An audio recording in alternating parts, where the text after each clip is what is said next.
শব্দ শুনেই বুঝতে পারছেন কি মুচমুচে ক্রিস্পি পাকোড়া। হ্যাঁ, ঠিকই ধরেছেন, ফুলকপির পাকোড়া। আসসালামু আলাইকুম, welcome back to cooking with Shahanaz. So এই যে মুচমুচে ফুলকপির পাকোড়া আজকে আমি আপনাদের তৈরি করে দেখাবো। চমৎকার পাকোড়াটি আপনারা বিকেলের নাস্তায় শীতের দিনে এক কাপ চায়ের সাথে বা কফির সাথে খেতে পারেন, চমৎকার লাগবে। তো আসুন দেখি কিভাবে আমি এই মুচমুচে ফুলকপির পাকোড়াটি তৈরি করি। সেজন্য লাগবে আমার একটি মাঝারি সাইজের কপিটি এখন আমি সাইজ মতো কেটে নেব। এখন আমি কপিটি কেটে নিব সাইজ মতো।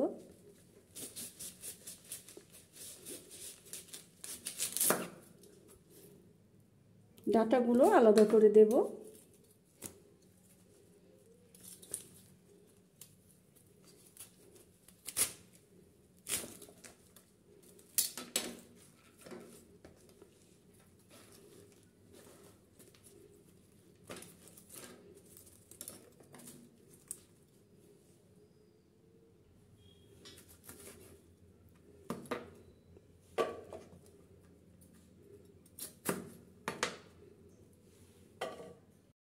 এক এক করে আমি সব কপিগুলো কেটে নিয়েছি। দেখুন,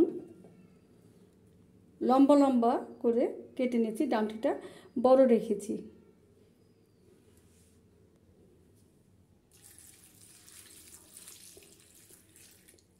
কপির মধ্যে অনেক পোকামাকড় থাকতে পারে, অনেক সময় থাকে, এজন্য আমি কপিটা ভিজিয়ে রাখবো পানির মধ্যে আধা ঘন্টা। আর লবণ দিয়ে দিব, যদি কোনো পোকামাকড় থাকে সেটি বের হয়ে যাবে। তাছাড়া যেহেতু এখনকার যুগে মেডিসিন দেওয়া হয় প্রচুর পরিমাণে, মেডিসিনের প্রভাবটা চলে যাবে। আমি তারপর কপিটাকে আবার ধুয়ে নেব। তো কপিটা কিছুক্ষণ ভিজুক, এই ফাঁকে আমি অন্য কাজগুলো করে নিই। কপিটা লবণ পানি দিয়ে ভিজানো থাক, এই ফাঁকে আমি একটি ব্যাটার করে নিই। এই যে মেজারমেন্ট কাপে 1 কাপ আমি বেসন দিলাম, ঠিক একই কাপের হাফ কাপ আমি দিলাম চালের গুঁড়ো। লবণ দেব স্বাদ মতো, যেহেতু লবণ দিয়ে ভিজে রেখেছিলাম, লবণটা একটু কম দিতে হবে, লাগলে পরে আবার দিয়ে দেবেন। সামান্য হলুদ দেব,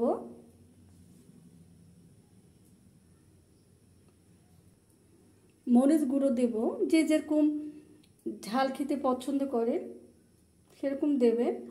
কেউ বেশি ঝাল খেতে পছন্দ করেন, কেউ কম।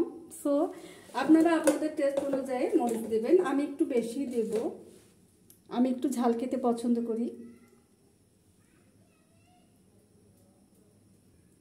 সামান্য জিরের গুঁড়ো দিব 1 চা চামচ মতো। আস্ত কালো জিরে দিব কিছুটা। এরপর সব শুকনো উপকরণগুলো ভালো করে একসাথে মিশিয়ে নেব। এরপর অল্প অল্প করে পানি দেব আর ব্যাটারটা গুলিয়ে দেব। একসাথে দিলে দলা পেকে যাবে, সো অল্প অল্প করে দিবেন। অল্প অল্প করে পানি দিতে হবে আর ব্যাটারটা গুলাতে হবে। আর একটু থিকনেস লাগবে।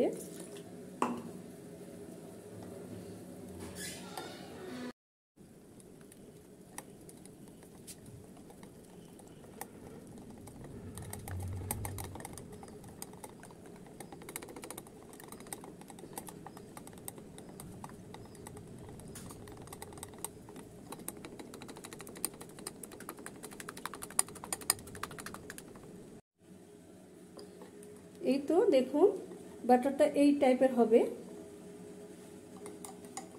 হয়ে গেছে। এটি এখন রেস্টে রাখি।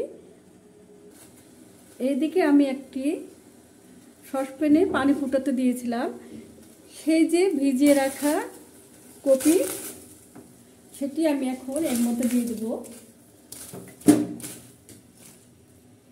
জাস্ট একটুখানি ভাপিয়ে নেব। সামান্য লবণ দেব আর একটুখানি যে হলুদ দিলাম, একটু ঢাকনা দিয়ে ঢেকে দিলাম, দেখি কি অবস্থা। হ্যাঁ, হয়ে গেছে, জাস্ট একটুখানি। এখন আমি একটা প্যানে পর্যাপ্ত পরিমাণে তেল দিয়ে দেব।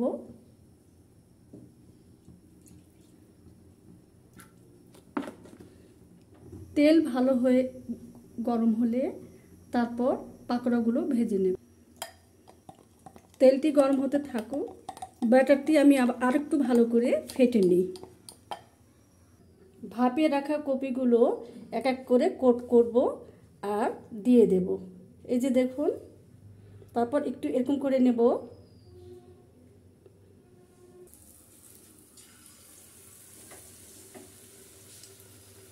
এক এক করে এভাবে আমি সবগুলো ছেড়ে দেব। একটু ফাঁকা ফাঁকা করে দিতে হবে, যেন একটার গায়ে আরেকটা লেগে না যায়। সো দেখুন, এই যে এভাবে।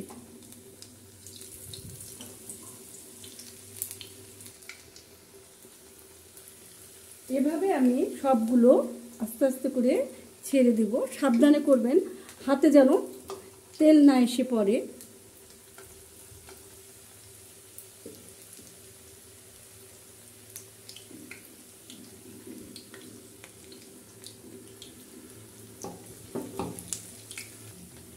দেখুন কি চমৎকার পাকোড়াগুলো। আমি আস্তে আস্তে করে একটু একটু করে উল্টে দিচ্ছি। এখনই খুব সুন্দর স্মেল বের হচ্ছে।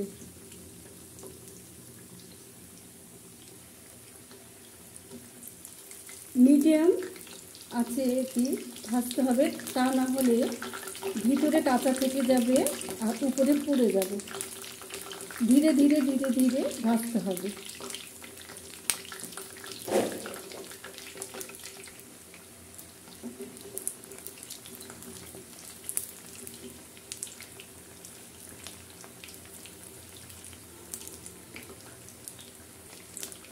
এই যে দেখুন কি চমৎকার ভাজা হয়ে গেছে, গোল্ডেন ব্রাউন হওয়ার, এই যে এটা কি হয়ে গেছে গোল্ডেন ব্রাউন। এখন এটিকে আমি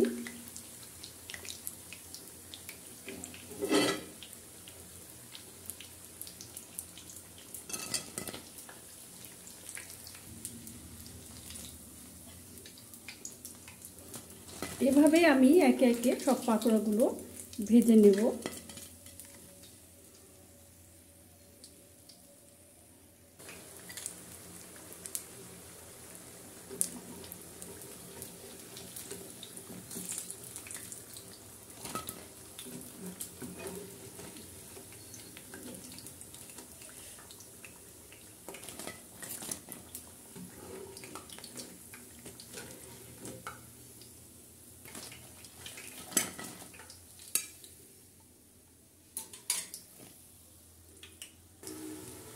এই যে দেখুন, একে একে আমার সব ফুলকপির পাকোড়া হয়ে গেল, দারুণ মচমচে।